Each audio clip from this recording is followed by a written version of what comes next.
So how'd you like it? It was good. All right. Well, That's how you're introducing me?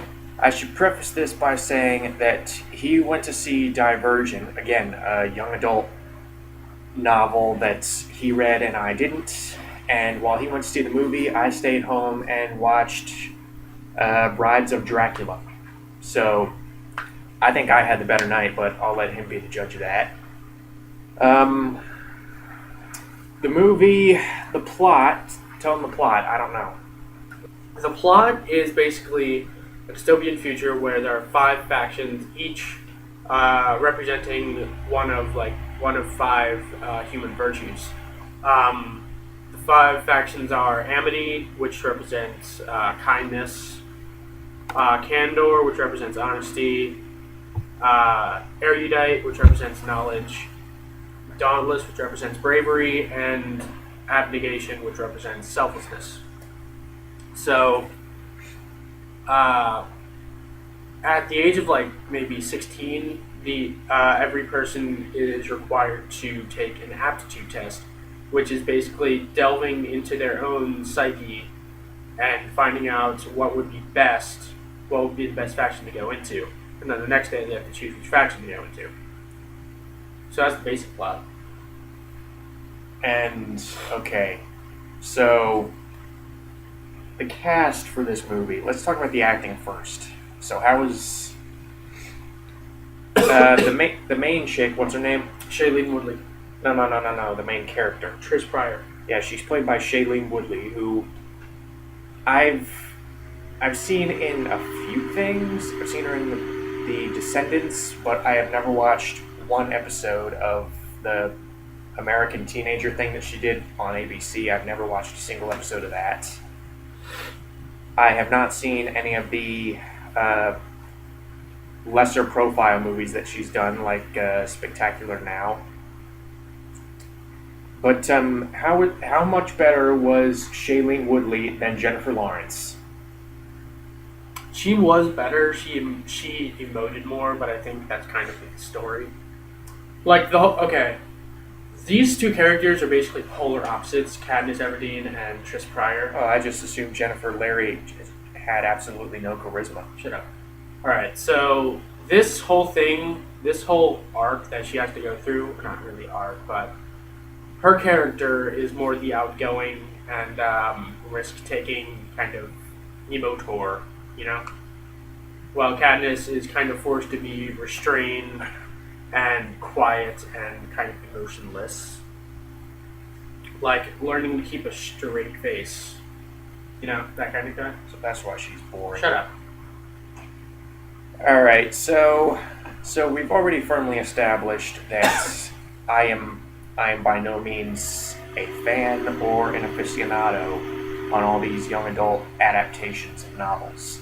So with that being said, how were the other actors? How was Theo James? Very, very. I think he was the best actor in the movie, honestly, because he masks his accent so well. Yeah, he's British, isn't he? I don't know. Um, I watched like one interview with him. His voice was weird. well, how was his chemistry with Shailene Woodley? I mean, did they have good chemistry?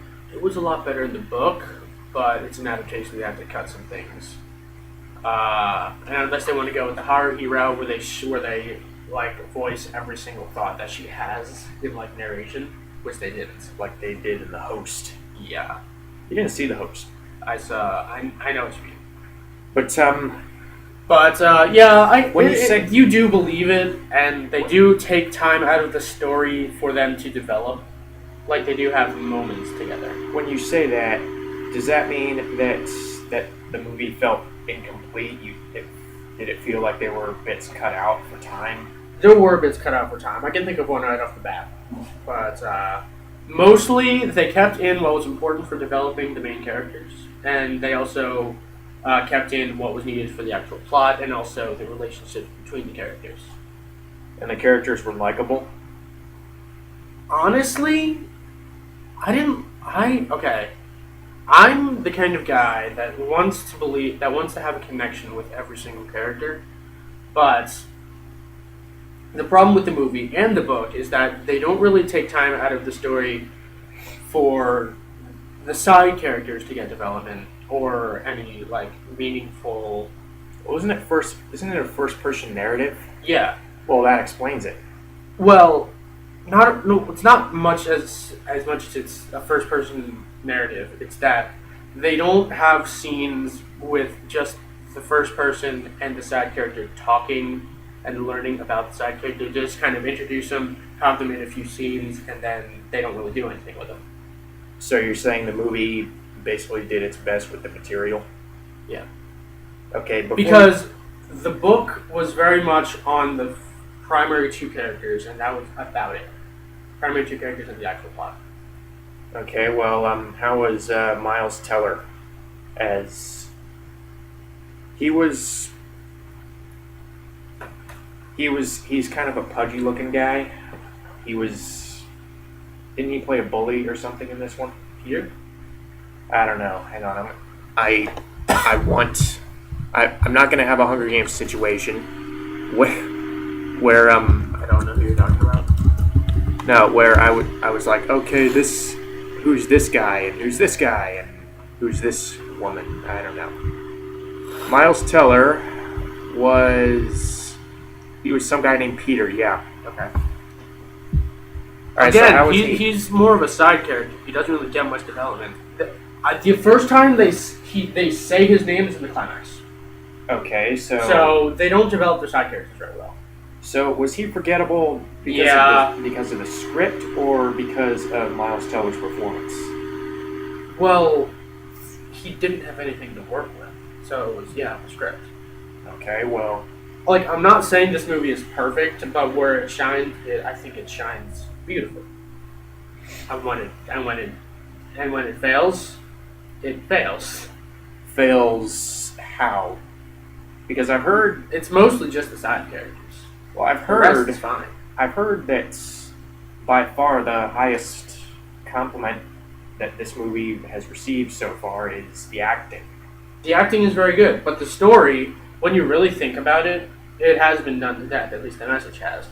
But when you pair it up with something like this creative of an environment, like I'm not saying all dystopian futures are creative, but dystopian futures, They've been done to death in this day and age. yeah, but they give us some of the most interesting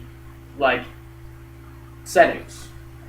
I think that's why I didn't really Like, go see this movie. When you think of dystopian futures, you think of like Fallout or the Terminator, right?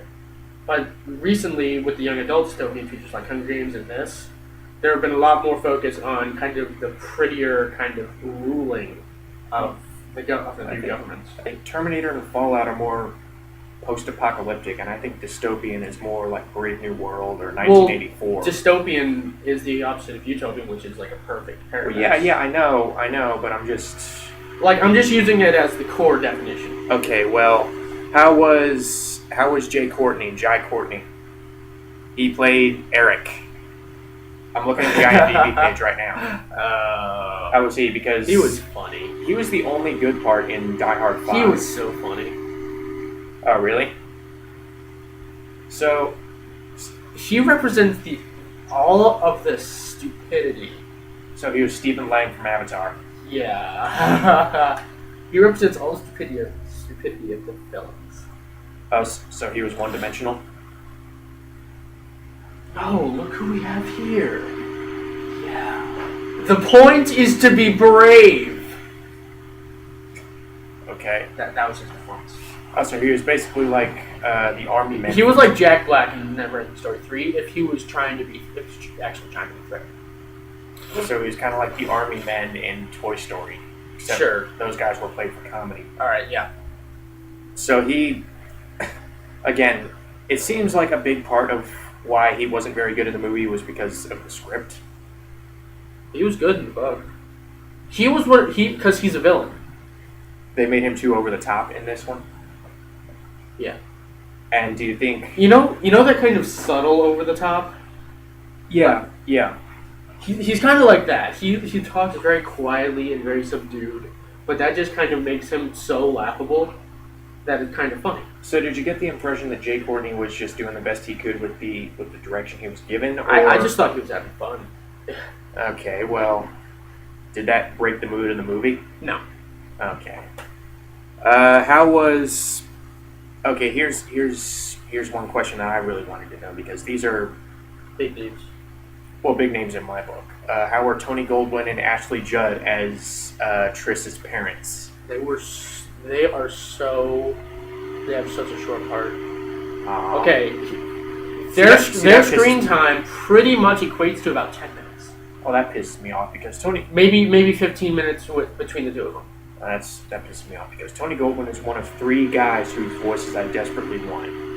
Tony Goldwyn, Lance Henriksen, or Kevin Conroy. Okay, but the reason that they have such a short screen time is because of the actual plot. Because the thing is, Triss was from Abnegation up until she transferred to Dauntless. And the thing about transfers is that they can't go or interact with anybody from their old faction. So I take it the theme is nonconformity? What do you mean? Like not conforming to a particular group? Yeah. Pretty much. Alright, It's like... How were they when they were there? They were pretty good. I think the father was developed a little bit better. Like, you can understand his decision at the end better if you read the book. But, when you really think about it, because they're from Abnegation, they're supposed to be selfless, it kind of makes sense. Okay, so... Are we going to be doing, a spoiler section? No. Damn it. How was Kate Winslet as the villainess? Again, wasn't needed for that long. She had maybe 3 scenes. You have Kate Winslet, one of the most high-profile actresses of her generation, as the villainess, and you don't even give her much screen time. Isn't that kind of a waste? Okay. It's debatable. Well, let me put it this way, because from the trailers, she looked like she was playing a part similar to the Donald Sutherland character in Hunger Games. So was she better or worse than Donald Sutherland in terms of performance? In terms of performance, I think that she's better. But in terms of, villainous presence, I think Sutherland did it better because it was clear that he was the villain. I mean, it's clear that she's the villain in this one, but the characters don't necessarily treat her like a villain because she's, the big person. She's the one that's the highest up. They have to treat her respectfully because she does have very armed guards guiding her everywhere. So as opposed to Hunger Games, where Donald Sutherland was basically seen by everyone as this villainous dictator, Kate Winslet just happens to be at the top. Yeah. Okay, so... She is the leader of the erudite people, the people that value knowledge and nothing else. So they will do anything for advancement, whether it be the government, science, or anything else. So that's what drives her to be a villain. It's kind of like the HAL 2000 or HAL 1000. Or the chimps in Planet of the Apes. Yeah. Alright, so one more question about the acting. How was Maggie Q? She played... No! Don't tell me! She played the... Tori! Alright, she... Again, 3 scenes. Oh, really? Well, because she gave the aptitude test to Triss, and then she explained what a divergent was. And that's basically the only 2 times she appears. So she had no personality so much as just being she's an expositional character. She's in it more in the second one. Okay, so here she was just... I've read 150 pages of the second one, maybe 200, and then I kind of got bored. But I'm gonna read it. She's in it, but again, it's not that long. So here she's basically just serving as an expositional character, and then she's going to be more fleshed out in the next one. Not so much fleshed out as much as she plays more of a narrative role. Yeah, I think. I haven't gotten that far yet, so I'm looking at that. Okay, so you keep saying well in the book and how this stays true to the book. How does this function as a movie on its own? I mean, will the uninitiated be lost? No. Will the uninitiated be confused? Your big problem with Final Fantasy 13 is that it doesn't explain anything. This movie, it's like the entire beginning up until she transfers to Dauntless is basically exposition, which is about 15 to 20 minutes in. So it explains what this is well. It also does sort of the Last Airbender route, but more subdued, where they explain things along the And I way. assume the acting's better. The acting is much better, but they also do the emotions very well. See, the thing. Okay, I'm actually gonna leave that for later. So, next question. Okay, so you mentioned them cutting stuff out of the book. Let me get a tissue. You can finish talking. Well, already this is sounding better than Hunger Games, despite the radically different ratings on Rotten Tomatoes. So you mentioned how they may have cut stuff out of the book. So was this movie kind of an Ender's Game deal where They just cut too much? they cut too much and it retained none of the book's strengths? No. So you think this was a pretty fair adaptation? Again, I want to talk about this at the end, but yes, it was a very good adaptation. They cut out things that weren't entirely necessary, but I could see becoming necessary in the second one. Okay, so they cut out subplots. Or Yeah. they cut out setup bits. They cut out setup bits for the subplots in the second one. So basically, it would Could be. please do a spoiler section? It would Oh be my like- god, I can't explain this without it having spoilers. So basically, it would be like if in Iron Man 2 they cut out the entirety of Black Widow's character. Sort of. Actually, that might have made Iron Man 2 better. Scarlett Johansson's a great actress. No, she's not. Scarlett Johansson sucks. Get up after her. Okay, well, from this point on, there will be massive spoilers. Yes! So just fair warning. You will put a link in the description to the point where... No, I won't. No, I won't. Yeah. That's why I'm saying this now. Massive spoilers ahead, because he really wants to talk about them. So Cut to near the end to get, like, our final thoughts. I guess. Right? Well, I had no final thought because I didn't see Okay, it. to hear my final thoughts, because you all want to hear them. All right, so what do you want to talk about spoiler-ish? Well, first of all, how was the action? Did they do a bunch of quick cuts and shaky cam? No. Oh, so already better than Hunger Games, or better shot at least. And Batman Begins. Batman Begins, that was basically the only problem with Batman Begins In your was the fast editing and shaky cam in the fight scenes. But they fixed that In Dark immediately in Dark Yeah, Knight. I will agree with that. But anyway, the action was pretty good. But again, that wasn't really the focus. Okay, so there's this character named Will. Okay, first of all, when you transfer to Dauntless, you are under tests, and the people that don't pass those tests go to the faction list, which are basically the homeless in that world.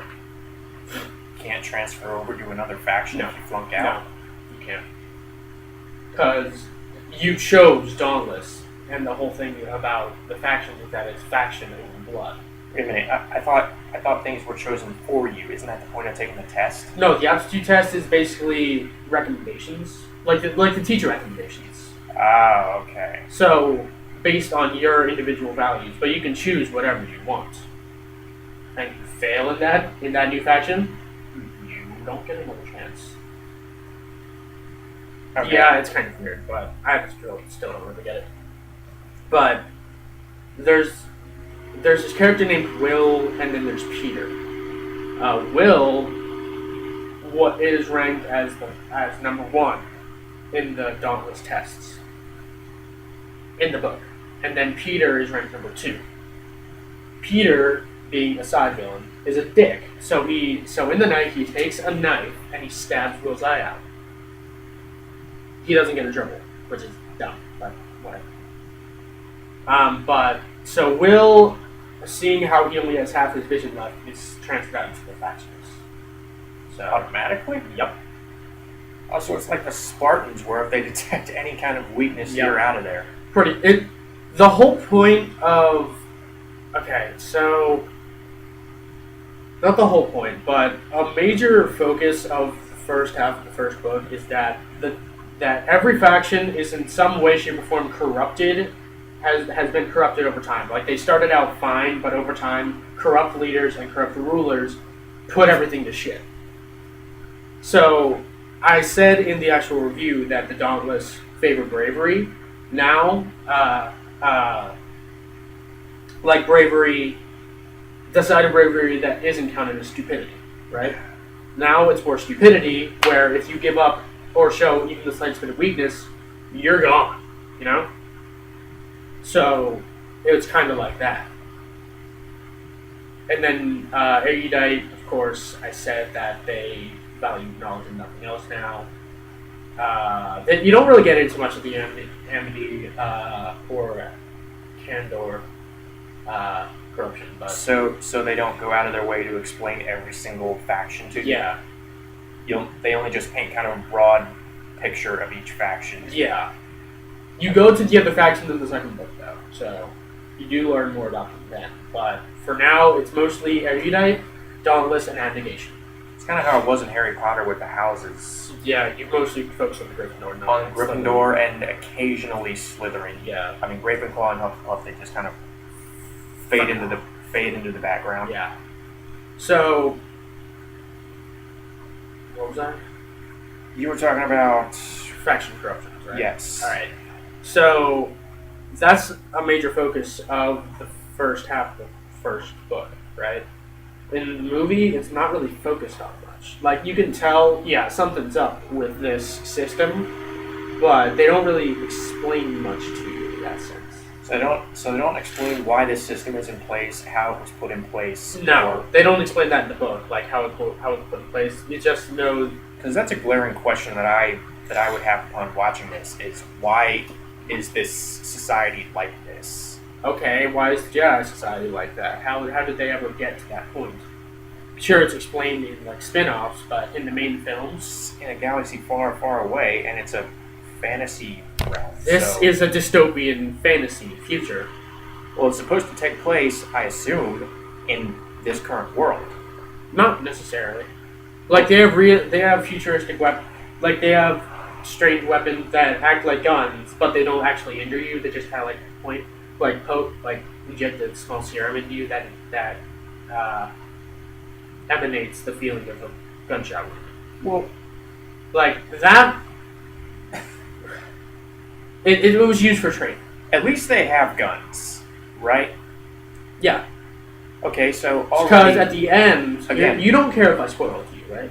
No, I don't care. So at the end, the Dauntless, because of mind control, basically, they're forced to slaughter many, many applications that usually are guns there. Granted, they look like machine guns, but they can only fire one bullet. So, but that's weird. But anyway. Okay, well. So overall, you liked it? Yeah, I really did like it. It was very different from Hunger Games. Really? Because So you disagree while with all Hunger the Games critics? was much more about the technicals and like the inner workings of the journey, this one is much more based on emotion and kind of the relationships between characters. So At it's least more- the main two. So it's more personal. Yeah. Because the characters do have moments. They do find out each other's weaknesses and they try to help each other to overcome them.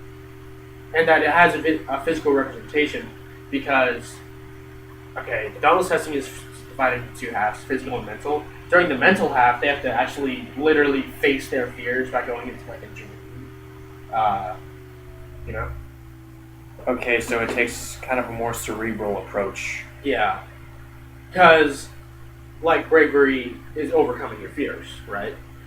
So that's what they're trying to get at. And the Theo James character, 4, trusts, after he sees her potential, trusts Triss to help him overcome his fears, like she eventually trusts him to do the same. Okay, and... So you kind of get the trust and the emotion between the characters like that. Did they... Of course, they probably did try to set it up for a sequel at the end, didn't they? The ending. The ending, both endings of the book and the movie sucked. Because it ends so abruptly. Basically, They stop the mind control, they get on a train to the outskirts of the city, and then it ends. And that's it. There's no like transition. There's no like resolution. They're just like a sequel. Well, to be fair, that's how a lot of movies end. I know. Or at least, or let me put it this way: that's how a lot of movies ended back in the through the 30s through the 50s. Yeah. Because I don't know why. It's just maybe they ran out of money. I am by no means a fountain of knowledge on why some movies in the 20th century lacked resolutions or epilogues. Uh-huh. They just seem to kind of stop at the climax. Yeah. But This one stops like you have 5 minutes after climax. yeah, after they stop the mind control, and then the credits. So Well, you should have stuck around until after the credits. no, there was nothing after that in the book, Well, and it's not like they're gonna show, and it's not like it's gonna be Evangelion Death and Rebirth, where the last 30 minutes of the film is going to be the first 30 minutes of the next film. okay. Don't watch that movie, by the way. You wouldn't anyway, but don't watch it. Okay, so are you looking forward to the second one? Oh Because yeah, definitely. they've greenlit a sequel. It deserves a sequel. Like, they go into a lot more of the different factions, other than just Dauntless and Abnegation, in the sequel. And I really like that. You get to see kind of the inner workings and how, like, the different faction borns, like the people from Dauntless, like Trace and Four, like, kind of work off the other faction stuff. It's really interesting. Okay, one final thing. Are there any characters who you felt were miscast? Caleb, Trish's brother, sucked. I don't know, maybe it's just his bottom lip. It just seemed really big and protruding. Are you just saying that because he's unlikable? I didn't. It's not that he's unlikable. Again, he's a side character. He doesn't get much development. But that's not why I don't like him. I don't like him because of the performance. He seemed like he was 13. He acted 13. He looked 16. Oh, so he was petulant. Yeah. Okay. Now, granted, both of his parents die. You know that. But, like, still. Yeah, And besides, in the next book, they don't really focus on that. He just kind of goes on to what he's doing. You know? It's almost like the cousin from Aragon. Yeah. Okay, well, next week is Noah, so I might be coming back for that.